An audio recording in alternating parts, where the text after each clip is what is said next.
This stretch of coastline from the southernmost point in Africa to Cape Town boasts some of the most spectacular scenery in all of South Africa. But the lack of safe harbours meant that we had to sail on by, just admiring the mountainous scenery as it appeared and disappeared between the waves. But with Florence safely secured in Hout Bay, we have the perfect opportunity for a road trip. So we are headed back down the coast to the southernmost tip of Africa to explore the magnificent landscape that we have only gazed at from afar.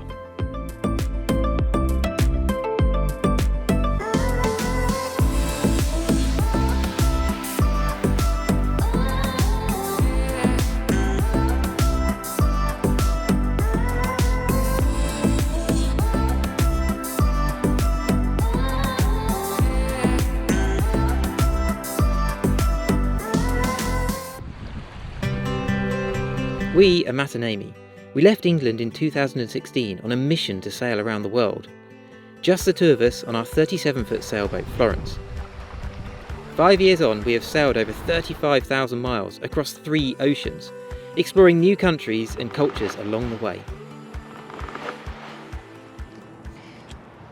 Before we set off, we should introduce our trusty steed for the trip. In fact, this is our car for our whole time in Cape Town. She's a Volkswagen Citi Golf built here in South Africa. Although VW stopped making the Mark I Golf in the rest of the world in the 80s, these cars were still built in South Africa all the way up to 2009. So you see a lot of these here in Cape Town, which provides a stark contrast when they're mixed in with all the Ferraris and Porsches. We love driving this car around. She's really cool, pretty old school though, no power steering and a choke to help her start on cold mornings. Really takes us back.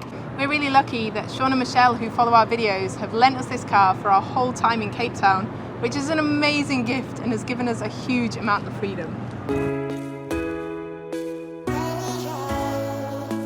Having checked out the Cape Peninsula in the last episode, we headed east around False Bay towards Gordons Bay.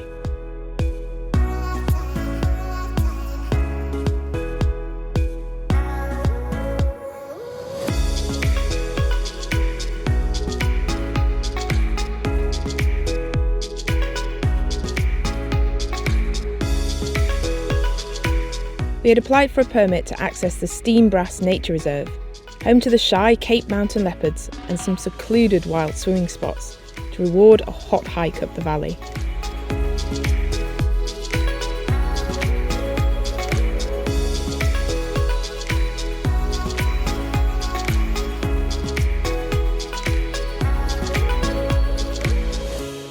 The first pools are 45 minutes up the valley along an easy path. But we are heading for the top, which is more of a scramble up the steep mountainside. A scramble that we hope will be rewarded with a secluded swimming spot all to ourselves. From the top, we could see all the way across False Bay to the Cape Peninsula. And after sliding down the other side, we were rewarded with this beautiful wild swimming hole, all to ourselves. A perfect place to cool down and relax after the sweaty climb to get here.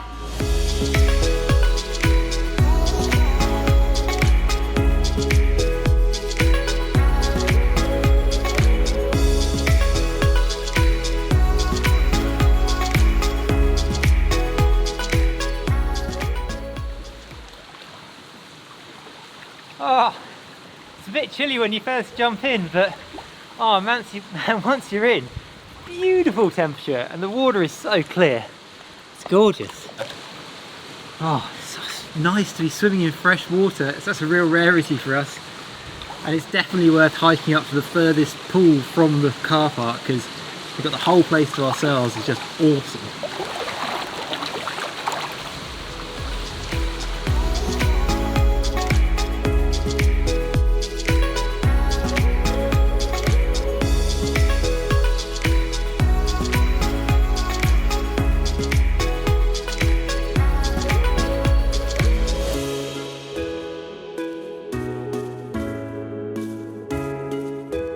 After spending the afternoon relaxing in the pool, we headed down the coast road to Betty's Bay, where we booked a room for the night.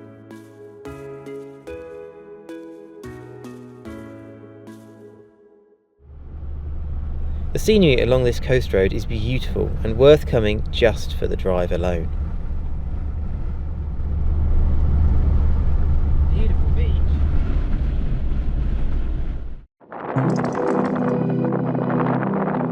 of the things we are realising is how lucky we were to sail along this coast in mostly moderate winds. Apart from when we rounded to Cape Point in a gale, of course. This part of the world is known for being windy, and it is certainly living up to its reputation. That is why most of this video has to be narrated with voiceovers. There was just way too much wind noise for us to be heard talking to camera. The penguins here in Betty's Bay are used to this windy weather. You often see pairs of penguins cuddled up together, and in fact these penguins are faithful to one life partner. Many of them here were also molting. They fatten themselves up before coming ashore to molt, as until their new feathers are fully grown, they can't re-enter the sea to feed. So many were busy preening themselves to get rid of their old feathers.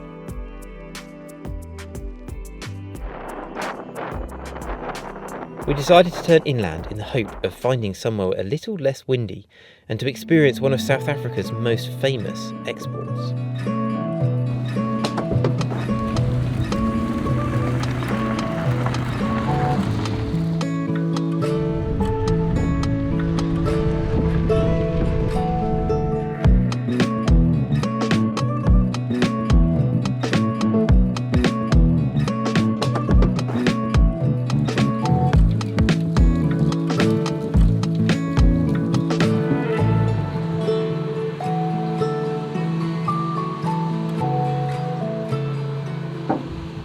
We're doing some wine tasting, or at least I'm doing some wine tasting because Matt's driving. But this whole area is full of vineyards and there's so many that you can go to. So today I've got 4 wines to try and it's only, 55 rand. So you're drinking them or spitting them out? Drinking them? I'm a sailor, I don't waste wine. So you're struggling to choose which wine, Amy? Yeah, I'm struggling to choose even which ones to taste. We're not used to having so much choice. Normally in a lot of the countries that we go to, wine is way outside of our budget. So this is a real treat. I love South Africa. So how many cases of that one are we putting in the bill? If it was up to you, probably 0. If it was up to me, Florence would be very low in the water. Okay, your next wine if you'd like to taste? Can I try the Pinot Noir? Pinot Noir, yes. Thank you. As well as driving me home, will you carry me back to the car? Yeah, that's why you're supposed to spit it out, not drink it. No.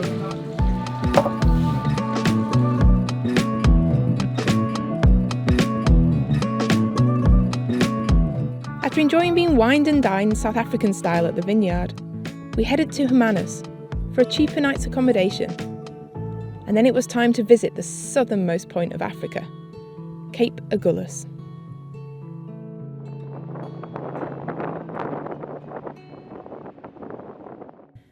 Matt decided that the coast road had been so good so far that we should take it all the way instead of the inland route that Google Maps suggested. Unfortunately, on Matt's route we quickly ran out of tarmac. We'd been wondering why there weren't many other cars on this road.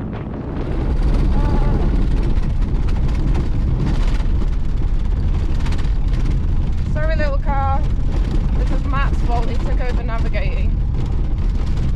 Dirt roads. Really badly corrugated dirt roads. Oh man. I think we have to get a bit slower than the 4x4s.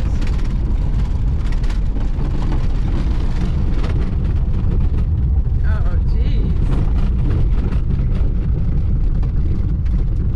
No brake carbon training.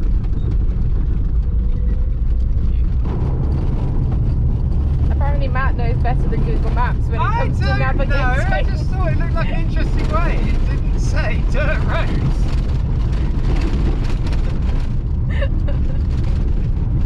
Don't have to worry about that on the sea. Loads of people told us about these corrugated dirt roads in South Africa. We didn't really know what they meant.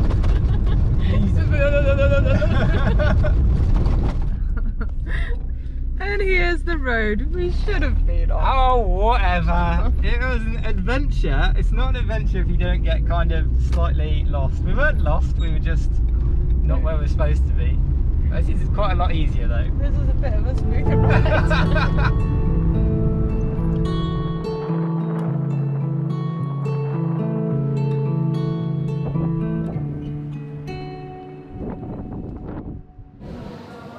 So this is the lighthouse we sailed past at the southernmost tip of Africa, Cape Agulhas.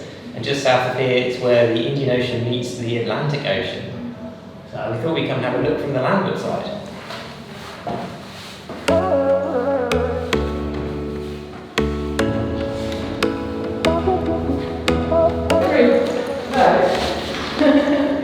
Good to take the rucksack off.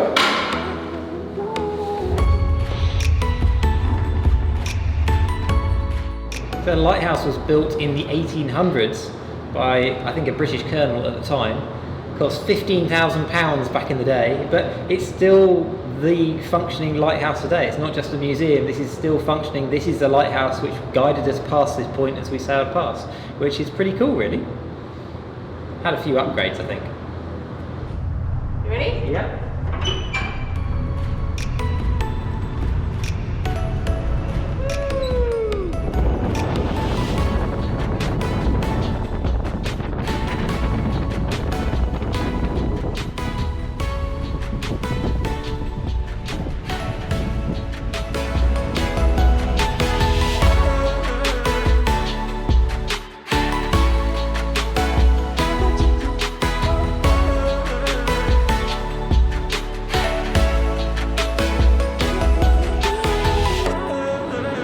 Loads of ships out to sea. And it's a really busy route round this, as we found when we sailed past on Florence, because if you want to get from the Atlantic Ocean into the Indian or vice versa without going through the Suez Canal, you've got to come past this point. Try to open the door without it slamming open. It's so windy outside that we can't talk to the camera without having it just blown out with wind noise. But it's really awesome to be here and to be on land in the point that we sailed past so very recently. It's such an iconic place, but it seems that every single time we go on a road trip it's just so windy in South Africa. When we were sailing past here we had full sails up and fairly flat water. Obviously changed when we got to the Cape of Storms near Cape Town, but yeah, today it's showing us what the weather is more normally like, I think. Yeah, we got lucky to get a good window to get past here. We got so lucky. It felt like it at the time, but yeah, seeing it today makes us really realise how lucky we were to get the conditions that we had coming past Cape Agulhas.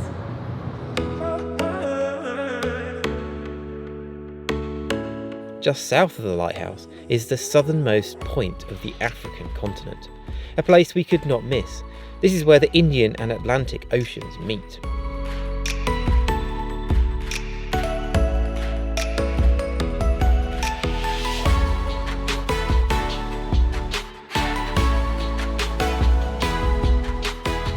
They have this very cool sculpture of the continent where we can show our voyage into Africa and our planned onward passage to Namibia and across the ocean once more.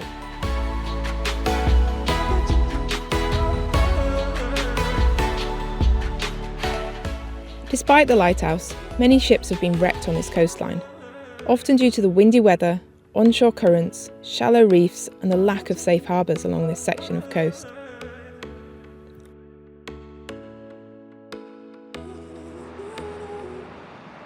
This is all that remains of the Mishumaru, a Japanese fishing vessel that ran aground in a storm in 1982.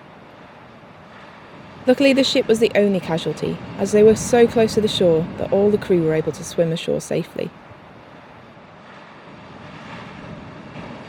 After all these sea views, we decided to take the inland route back, to visit a place that everybody in South Africa had recommended to us, Franschhoek.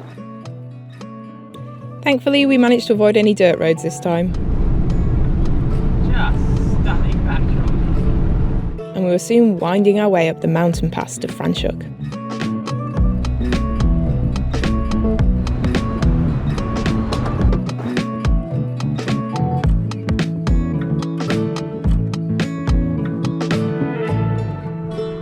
So this is the pass between Villersdorp and Franschhoek. Franschhoek's one of the well-known winemaking regions in South Africa, and it's just stunning, just the way the landscape's all folded in on itself.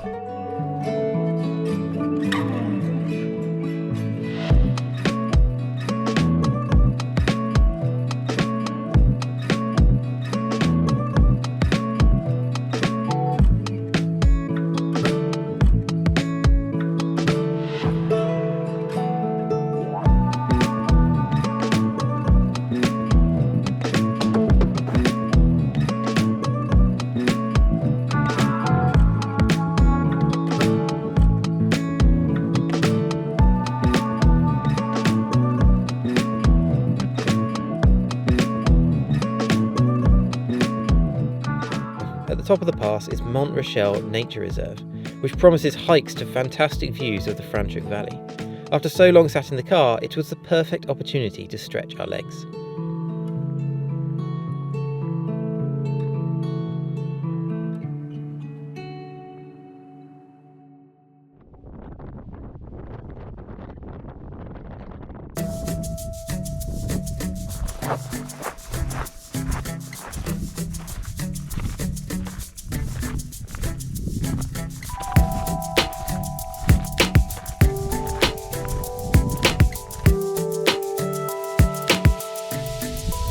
Oh, we're not fit enough for this mountain stuff though.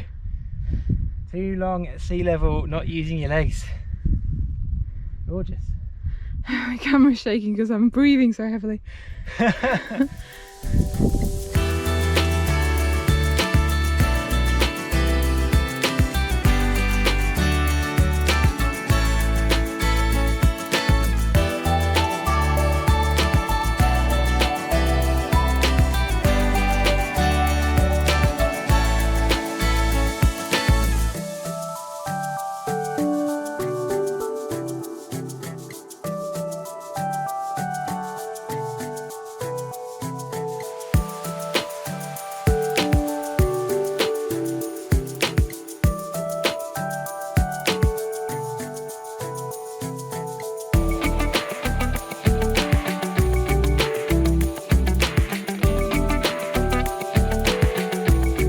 Despite the months that we have spent and thousands of miles that we've sailed from Seychelles, down the Mozambique Channel, the wild coast and around the Capes to Cape Town, plus the many more miles that we will sail up to Namibia before crossing the Atlantic, we will not even have scratched the surface of this vast and incredible continent. We have promised ourselves that one day we will come back and explore much further. Next time, we knuckle down to boat maintenance as we prepare Florence for the next 8,000 miles of ocean sailing.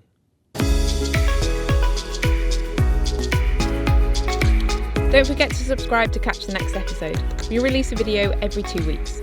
If you'd like to find out more about behind the scenes on Florence, track our progress across the oceans in real time, find out where we are right now, or ask us pretty much anything, then please head over to our Patreon site and join the crew. We'd like to thank everyone who supports us to make these videos possible, and a special thank you to our staff patrons.